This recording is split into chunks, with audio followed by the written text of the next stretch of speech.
தமிழை தொடர்ந்து எடுத்துக்காட்டணும் அப்படிங்கிறது நம்ம தொடர்ந்து கோரிக்கை வச்சுக்கிட்டே வரோம். இப்போ அடுத்து வந்து திருச்செந்தூரை தொடர்ந்து திருப்பரங்குன்றத்திலே ஜூலை 14 அது எப்படி வந்து நம்ம இல்லை, நீங்கள் உங்கள் கேள்வி தமிழில் குடமுழுக்கு அப்படின்னு தொடர்ந்து கோரிக்கையை வச்சுக்கிட்டு வர்றோன்னு, இது எங்களுடைய கோரிக்கை.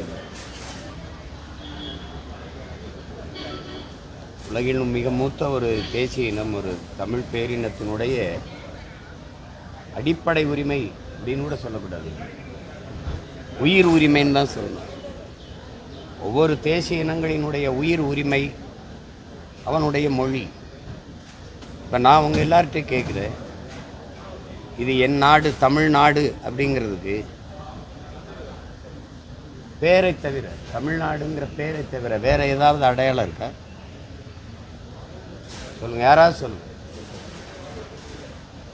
தமிழ்நாடு அப்படிங்கிறதுக்கு இந்த நாட்டுக்குள்ள ஒரு அடையாளம் காட்ட முடியுமா? தமிழே இல்லைன்னா எப்படி அது தமிழ் நாடாகும், தமிழர் நாடாகும்? எங்கள் அடையாளம்னு ஏதாவது இருக்கா? எங்கள் அடையாளம், எங்கள் முன்னோர்களுக்கு இருக்கிற அடையாளம், எங்கள் வீரப்பெரும்பாட்டியார் வேலுநாச்சியாருக்கு எந்த அடையாளம் இருக்குது, எவ்வளோ எந்த இடத்துல சிலை இருக்குது, மற்றவர்களுக்கெல்லாம் எவ்வளவு அடையாளம் இருக்குது? எங்கள் பாட்டனார் மருதுபாண்டியருக்கே தெப்பக்குளத்தில் சிலை வந்தது, எங்கள் ஐயா சேதுராமன் இல்லைன்னா, அந்த அவர் போராடலைன்னா அதுவும் வந்துட்டு. அவருக்கு முன்னாடி எங்கள் பாட்டன் பூலித்தேவன் இருந்த நெற்கட்டும் சேவலில் தான் நாங்கள் போய் மாலை போடணும், வேறு ஒரு இடத்துக்கும் போக முடியாது, ஒன்றும் இல்லை.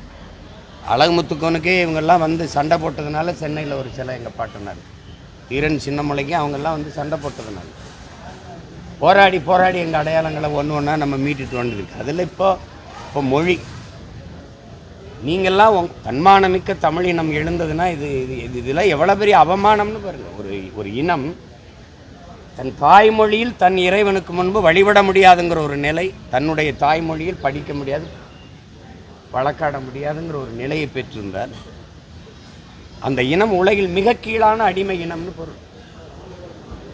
தாய்மொழியில் உரையாடி கொள்ள முடியாது, தாய்மொழியில் தன்னுடைய கருத்தை பகிர்ந்து கொள்ள முடியாதுங்கிற நிலைக்கு வீழ்ந்துருச்சு அப்படின்னா ஒரு கேள்வி தானே. இமய வரைக்கும் பரவி இருந்த இனக்கூட்டம் அது நாம் சொன்னாலும் நீங்கள் பெருமைக்கு பேசுகிறீங்கன்னு சொல்லலாம்.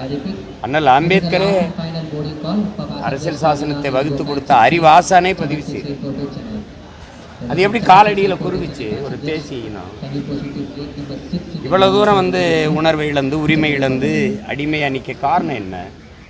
இருக்குல்ல, சொல்லும்போது தமிழ் கடவுள் முருகன் சொல்கிறீங்க, அப்புறம் தமிழில் வழிபாடு செய்கிறது உங்களுக்கு என்ன வலிக்குது? தமிழிலும் அப்படிங்கிறீங்க என்ன பிச்சு போனால் போதுன்னா? நான் ஆப்பிரிக்கா அமெரிக்காவில் கேட்குறேன், இல்லை அருகில் இருக்கிற ஆந்திரா கேரளா கர்நாடகா ஐயப்பன் கோயிலில் தமிழில் வழிபாடு அப்படின்னு நான் போராடுறேன்னா, இல்லை வெங்கடாசலபதி கோயிலில் தமிழில் வழிபாடு? முதல்ல திருமால் யாருன்னே முடிவுக்கு வர மாட்டேங்கிற. திருமால் தமிழ் இறையா இல்லை வேறையா? சிவன் தமிழினம் மூதாதை தமிழினுடைய இறைவனா வேற யாருமா? சரி, 63 நாயன்காலில் பிறமொழியாளர்கள் யாராவது சொல்லுங்கள். திருமாலை பாடிய 12 ஆழ்வார்களில் வேறு யாராவது சொல்லுங்கள், தமிழர் அல்லாது. கடவுளை கடன் கொடுத்த ஒரு இனம், இறைவனை இரவல் கொடுத்த ஒரு இனத்துக்கிட்ட நீ சேட்டை பண்ணிட்டு அதிகாரம் வந்ததுனால தமிழ்னு சொல்கிறோம். போனால் பிச்சை போடுறோம். அப்படியா? திருமண வீட்டுக்கு போனால் பிச்சைக்காரன் 10 பேர் உட்கார்ந்துருந்தா எல்லோரும் சாப்பிட்டு போனிச்சு ஒரு மிச்சம் இருந்தால் உங்களுக்கு போடுவாங்க, இருங்க. அப்படியாது? இது என் நிலம், இது என் இறை, என் மொழி, என் உரிமை, இதில் வழிபடணும். சிங்கப்பூர்லேருந்து நான் இங்கே பயணம் செஞ்சு வந்தால் தமிழில் வானூர்தியில் அறிவிப்பு இருக்குது, மலேசியாவில் இருந்தால் தமிழில் அறிவிப்பு இருக்குது, அரபு நாடுகள் இருந்து வந்தால் அறிவிப்பு இருக்குது. அது எனக்கு மகிழ்ச்சி. சரி, வேறு ஒரு நாட்டிலேருந்து நான் வரும்போது என் நாட்டுக்குள்ளேயே என் இறைவனுக்கு முன்பே சொல்லுங்கள், இறையனாரும் எம்பெருமான் முருகவேலும் கட்டி காத்த தமிழ் சங்கம்ங்கிறான், அகத்தியரும் கட்டி காத்த தமிழ் சங்கம்ங்கிறான். சங்கம் வைத்து தமிழ் வளர்த்த முன்னோர்கள் நாங்கள், எங்கள் கூட்டம். இன்னைக்கு வந்து அதே சங்கம் வச்சு சாதி வளர்க்குறதுனால இவன் ஆட்டம் காட்டிகிட்டு இருக்கான். சார், தமிழ் கடவுள் வந்து கருணாநிதி தான் 5 முறை ஆண்டதுனால அவர் தமிழ் ஆண்டவர் அப்படின்னு சொல்லி அம்பிமணி இதை கேட்டுட்டு ஒருத்தருக்கும் கோபம் இல்லைல்ல. அப்போ ஒரு இன உணர்வு மான உணர்வு கெட்டுப்போன ஒரு ஈன கூட்டமாக நம்ம மாறிட்டதுனால எதையும் பேச முடியும். ஏன் இங்கே கட்டின நூலகத்துக்கு 200 கோடி 150 கோடியில் கட்டின நூலகத்துக்கு எங்கள் தாத்தா இப்போ வள்ளல் பாண்டித்துரை தேவர் பேரை வைக்க முடியாது, எங்கள் பாட்டனார் பேரை வைக்க முடியாத? அவன் 4ஆம் தமிழ்ச்சங்கம் வச்சான்.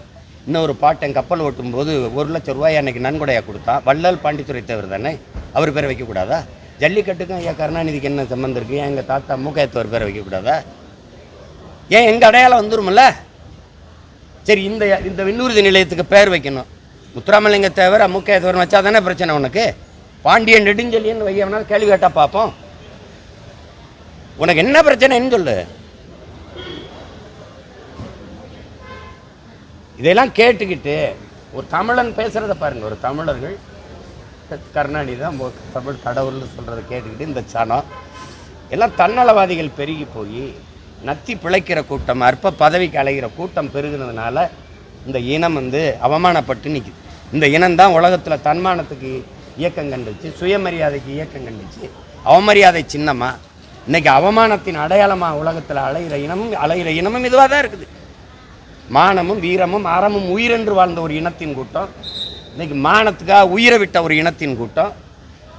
வெள்ளைக்காரன் துப்பாக்கி வச்சுருக்கான், பீரங்கி வச்சுருக்கான், 1 கிலோமீட்டருக்கு அங்கேருந்து சுடுவான், 3 கிலோமீட்டருக்கு அங்கேருந்து குண்டை வச்சு போடுவான்னு தெரியுமில்ல? எங்கள் பாட்டங்களுக்கு தெரியாதா? சின்னமலைக்கு தெரியாதா? புலித்தேவனுக்கு தெரியாதா? எங்கள் பாட்டி வேலுநாச்சியார், மருதிபாண்டி, அழகுமுத்துக்கோனுக்கு, சுந்தரலிங்கத்துக்கு, வெள்ளையத்தவனுக்குலாம் தெரியாதா? இல்லை பண்டாரவண்ணியனுக்கெல்லாம் தெரியாதா? கட்டப்பொம்மனுக்கு தெரியும். ஏன் போனால் மான தமிழனுக்கு மரணத்தை விட மானம் பெரிதுன்னு போனால் சாபம்னு தெரிஞ்சும் போய் சத்தான். சரணடைஞ்சு நம்ம வாழ்றதை விட சண்டையிட்டு சாவது மேலானதுறான்னு போனான்.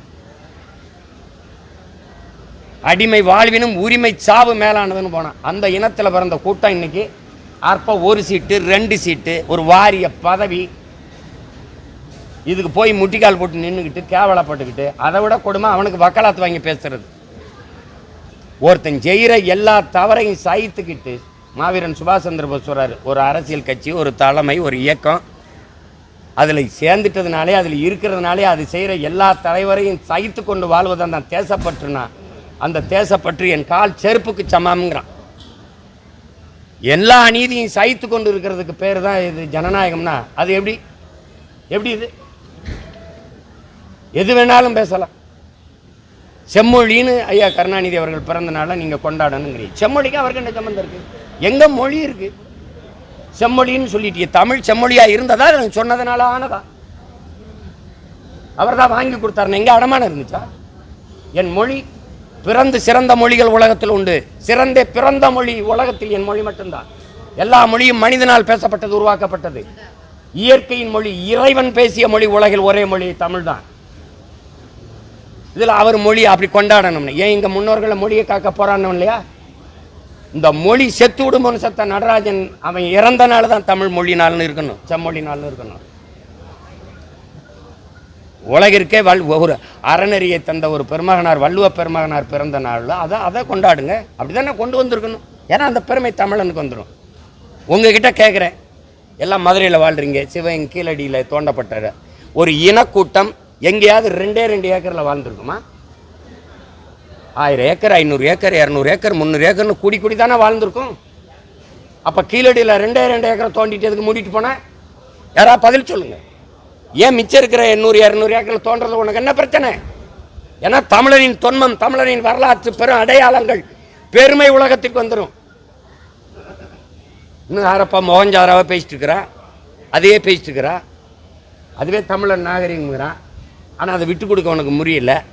அங்கே என்னுடைய ஜல்லிக்கட்டு காலையில் அந்த காசு இருக்குது, எல்லாம் இருக்குது, அதை காட்டுக்க முடியல. இப்போ இன்றைக்கி இதை இது தோண்டுனா தமிழனுடைய தொன்மம் தெரிஞ்சிடும். ஆதிச்சநல்லூர் தோண்ட மாட்டேற, பல இடத்துல தோண்ட சொல்கிறோம், நீங்கள் தோண்ட மாட்டேங்கிற. ஏன் 2 ஏக்கரில் தோன்ற? இந்த கீழடியில் தோண்டி எடுத்ததில் எதுக்கு பெங்களூருக்கு கொண்டு போனேன்? இங்கே ஒரு அருங்காட்சியம் கட்டி வைக்க முடியாதா? வைக்க மாட்டேன். ஏன்னா என்னுடைய அடையாளம் தெரிஞ்சிடும். அவன் வந்தால் இந்திய நாகரிகங்கிறான், நீ திராவிட நாகரிகங்கிற. தமிழன் நாகரிகம், தமிழன் பண்பாடுன்னு சொல்ல உனக்கு என்ன வலிக்குது? நாக்கு சுளிக்கிருமா? ஏன்னா அந்த பெருமை எனக்கு வந்துடக்கூடாது. வந்தால் நான் நிமிந்துருவேன், நான் யாருன்னு தெரிஞ்சிடும். இதெல்லாம் எவ்வளோ பெரிய ஐயோக்கியத்தனம், எவ்வளோ பெரிய ஏமாற்று. இன்னைக்கு தான் தெரியுதா கீழடி தமிழரின் தாய்மடின்னு? எப்படி? எந்த பெருமையும் தமிழனுக்கு இருந்துடக்கூடாது, எதுவும் இருந்துடக்கூடாது. இவன் பேச மாட்டான். சிங்காரவேலரையோ, ஜீவானந்தத்தையோ, மறைமலை அடிகரையோ யாரையும் பேச மாட்டான். இவன் தெய்வ திரும்ப முத்துராமலிங்க தேவரையோ, ஒரு தாத்தா காமராஜரையோ, மாடு இழுக்க திணறுகிற அந்த மண்ணின் விடுதலைக்கு ஒரு செக்கை இழுத்தான் வரி என் பாட்டை வாவுச்சி. ஒருத்தன் பேசுகிறான் அந்த நாட்டில், வல்லபாய் பட்டேல பேசுகிறவன் வரலாற்றில் என் பாட்டை வாவுச்சியை பேசுகிறானா? ஒரு மனிதன் இந்த அளவிற்கு ஒரு நாட்டின் விடுதலைக்கு உழைச்ச ஒரு மனிதனை சொல்லு பார்ப்போம். ஒரு மனிதனை தன் சொந்த சொத்தையெல்லாம் விற்றுவிட்டு நாட்டின் மானங்காக்க கப்பல் ஓட்டின ஒரு மகான் யாரையாவது ஒருத்தனை சொல்லுவான். எல்லாத்தையும் இழந்துட்டு கடைசி காலத்தில் மண்ணனை விற்று சாப்பிட்டான் வறுமையிலங்கிறது எவனுக்காக இருக்காங்க வரலாறு. வந்தவன் போனவெல்லாம் நாட்டை ஆண்டுட்டு 2 ஏக்கரில் கடற்கரையில் கல்லறை வச்சு படுத்துருக்க. எங்கடா இருக்கு எங்கள் அடையாளம்? எங்கள் பாட்டனுக்கு என்ன இருக்குது சொல்லுங்க. இந்த நாட்டு விடுதலைக்கு போராடி செத்தவனுக்கு ஏதாவது அடையாளம் வச்சிருக்கியா நீ? மரப்பாச்சி பொம்மை தண்டி என் அரண்மனை வாசல் இருக்கு சிவகங்கை எங்கள் பாட்டிக்கு வேலநாச்சியா இருக்கு சில ஏறி மாலை போட ஏணி வச்சிருக்கியா நீ? கொலை வரி வந்துடும். கீழடியில் அமர்நாத் வந்து தொடர்ந்து பல இடங்களில் பணியிட மாற்றங்கள் செஞ்சுட்டே இருக்காங்க. அந்த ஆய்வு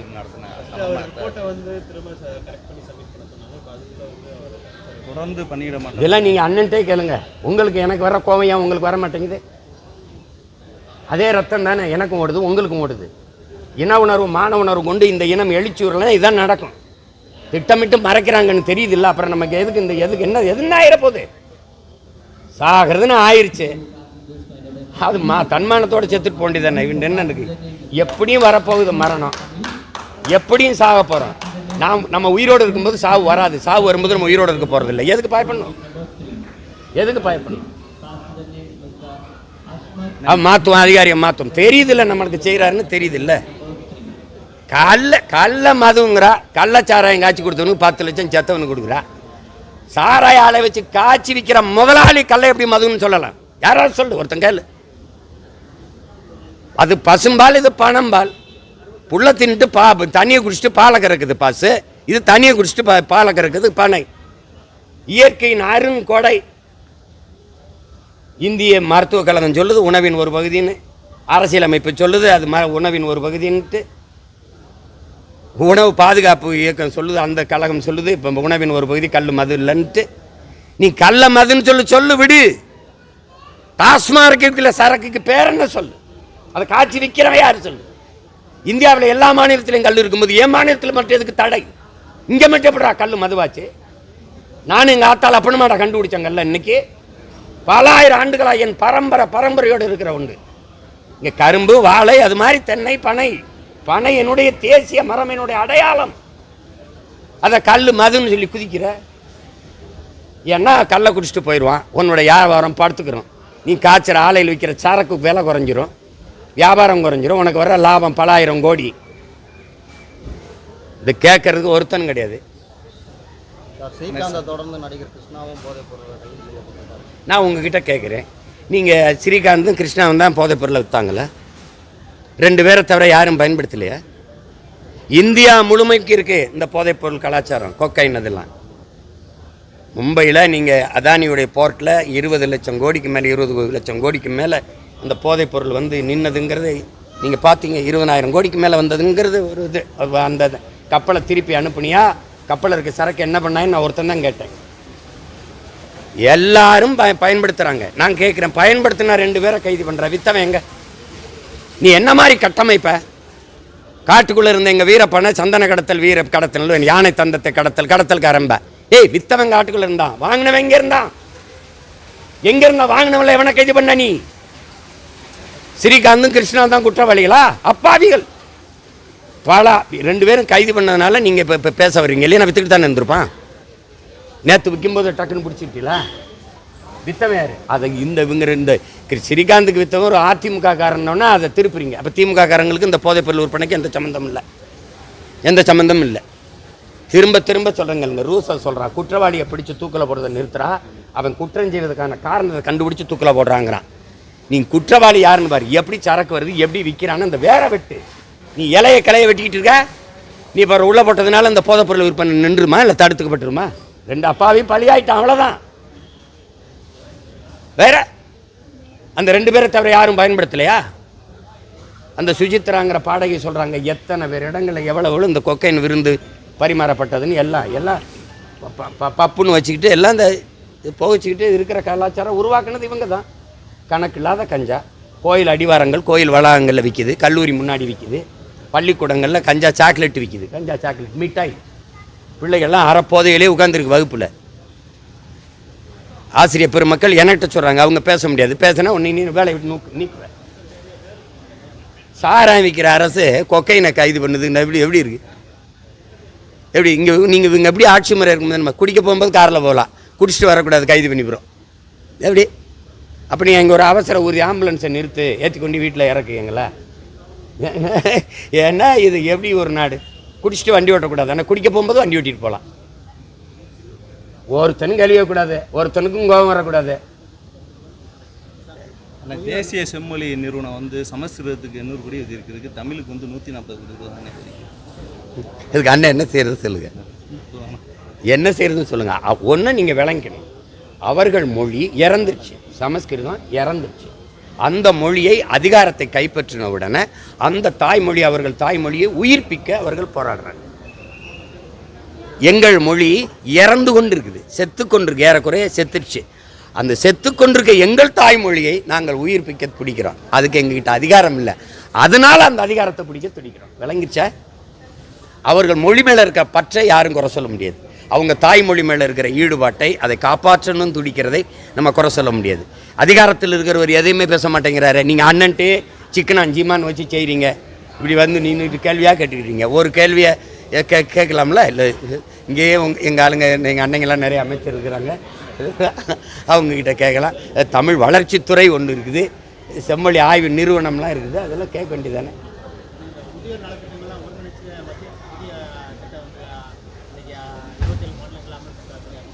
எது முதியோர் நலம்? என்ன முதியோருக்கு என்னென்ன நலம் இருக்குது?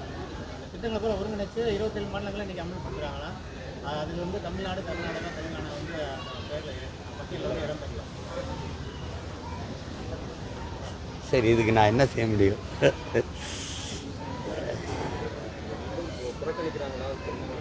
அதில் என்ன உங்களுக்கு ஐயா இருக்குது? அதில் என்ன சந்தேகம் இருக்குது? அரசே சொல்லுதில்ல, நம்மளை வஞ்சிக்கிறாங்க, புறக்கணிக்கிறாங்கன்னு சொல்லும், நம்மக்கிட்ட பேசும், வயிற்றுல வாயிலும் அடிச்சுட்டு கத்தும், எங்களுக்கு உரிய தொகையை தரலை, அதனால் வெள்ள நிவாரணம் கொடுக்க முடியல, வாத்தியார்களுக்கு சம்பளம் கொடுக்க முடியல அப்படின்னு பேசும். எங்களுக்கு 14,000 கோடி தரணும், இவ்வளோ தரணும்னு. ஆனால் அப்போ அவங்களோட இணக்கமாக இருந்துக்கிறோம். அது ஒரு நாடகத்தை போடும். அது வஞ்சிக்குதுங்கிறதுல என்ன உங்களுக்கு சந்தேகம்? அதில் ஒன்றும் இல்லை. அவங்க நம்மளை வைத்திருக்கிறதே, நம்மளை வச்சிருக்கிறதே நம்ம நிலத்தின் வளத்துக்கும் வரிக்கும் தான். உங்களுக்கு புரியுதுன்னு நினைக்கிறேன். இந்த நிலத்தில் இருக்கிற கணக்கில்லாத வளத்தை சுரண்டி எடுத்துகிட்டு போயிடணும். ரெண்டாவது, இவனுடைய வரியை வாங்கி சுரண்டி கொள்ளும். இந்தியாவின் வருவாயை பெருக்கிறதுல நம்ம முக்கியமான இடத்துல இருக்கோம், மிக முதன்மையான இடத்துல இருக்கும். ஆனால் நமக்கு என்ன, இவங்க என்னவா திருப்பி தர்றாங்கங்கிற கேள்வியை எழுப்ப வேண்டியது அதிகாரத்தில் இருப்பவர்கள். 40 நாடாளுமன்ற உறுப்பினரை கொண்டு போனீங்க, அப்போ 39 கொண்டு போனீங்க 19, இப்போ 24 இவ்வளோ கொண்டு போயிருக்கீங்க. இதை அண்ணன்ட்ட நீங்கள் கேட்கக்கூடாது. இந்த 40 நாடாளுமன்ற உறுப்பினரை வச்சுட்டு நீங்கள் என்ன பண்ணுறீங்க கேட்காம அப்படின்னு நீங்கள் கேள்வியை எழுப்பணும். அதுதான் நியாயமான கேள்வி. உங்களை மாதிரியே இருக்கிற நீங்கள் அந்த பக்கம் நிற்கிறீங்க, நான் இந்த பக்கம் நிற்கிறேன், அவ்வளோதான். இதில் 2 பேருமே நம்ம அதிகாரமற்ற எளிய பிள்ளைகள், ஒன்றும் பேச முடியாது. அதனால் நமக்கு ஒரு காலம் வருதில்லை, உருவாக்கிக்கிட்டு இருக்கோம், நடக்கும், எல்லாம் நடக்கும். வந்து பாமக வந்து ஒரு கட்சி விவகாரம் நம்ம பார்த்துக்கிட்டே வர்றோம். இப்போ வந்து செல்வ பிறந்தையை போய் அவர் ராமதாஸ் அவர்களை சந்திச்சிருக்காரு.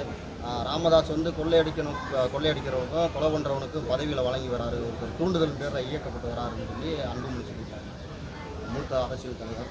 இல்லை, அதில் வந்து எனக்கு எப்படின்னா நான் சொல்கிறேன், இப்போ எங்கள் ஐயா சின்னையா பெரிய 2 பேருக்கும் இருக்கிற கருத்து முரண், அந்த இதில் வந்து அது கட்சி பிரச்சனை. அது சரியாகும், சரி பண்ணணும், சரியாகும். அது கொஞ்சம் அமைதியாக விட்டுட்டால் அதுவே ஓடி சரியாயிடும். இப்போ அண்ணன் செல்வ பிறந்தகை சந்தித்தது மாதிரி இப்போ நானும் எங்கள் ஐயாவை சந்திப்பேன், 2 ஐயாவுமே சந்திப்பேன், அதுக்கு ஒரு உரிய நேரத்தில் சந்திப்பேன். அது நான் அந்த இடத்துல அந்த களத்தில் இருந்த பிள்ளைங்கிறதுல எனக்கு ஈடுபாடும் பாசமும் அதிகம். அதனால் இப்போ அதை ஒரு இதாக சொல்லிக்கிட்டு இருக்க வேண்டியது இல்லை. ஒரு பெரிய இயக்கம், கடுமையான உழைப்பில் ஒடுக்கப்பட்ட தமிழ் சமூகத்துக்காக, அதனுடைய உயர்வு மேம்பாட்டுக்காக கட்டி எழுப்பப்பட்ட ஒரு பெரிய இயக்கம் பாட்டாளி மக்கள் கட்சிங்கிறது சும்மா ஒரு அரசியல் லாபம், தேர்தல் வெற்றிக்காக உருவாக்கப்பட்ட இயக்கம் இல்லை. தமிழ் சமூகத்தில் பெருங்குடிகளாக இருக்க வன்னிய மக்களினுடைய உரிமைக்காக, அவனுடைய கல்வி, வேலைவாய்ப்பு மேம்பாட்டுக்காக கட்டியமைக்கப்பட்ட ஒரு பெரிய அரசியல் அரண். அதனுடைய நிறுவனர் எங்களுடைய ஐயா மருத்துவர் ராமதாஸ். அது யாரும் மறுக்க முடியாது. அவருடைய அர்ப்பணிப்பு ஏறக்குறைய 50 ஆண்டுகள். இன்றைக்கி 87வது வயதில் தமிழை தேடின்னு ஒரு தலைவன் வீதியில் நடக்கிறான்னா அவரை தவிர எவர் இருக்க முடியாது. இப்போ அதில் வந்து சின்ன சின்ன முரண்கள் இருக்கிறதா? எந்த கட்சியில் கருத்து முரண் இல்லை? எந்த கட்சியிலும் இல்லை, எங்கள் கட்சியிலையும் தான் இருக்குது, எல்லா கட்சியிலையும் இருக்குது. அது சரியாகும், அதை போய் பேசிட்டு இருக்க வேண்டியதில்லை அந்த இதில். அதனால் அந்த பிரச்சனையினால் நாட்டுக்கும் மக்களுக்கும் பாதிப்புன்னு நீங்கள் சொன்னால் நம்ம எதாவது கருத்து சொல்லலாம். அதனால் ஒன்றும் இல்லை, அது ஒரு சின்ன விரிசல், அது சரியாகும். அது சிமெண்ட் வச்சு இல்லை, அன்பை வச்சு அது அரவணைப்பை வச்சு பூசணும். அது பூசினா சரியாயிடும்.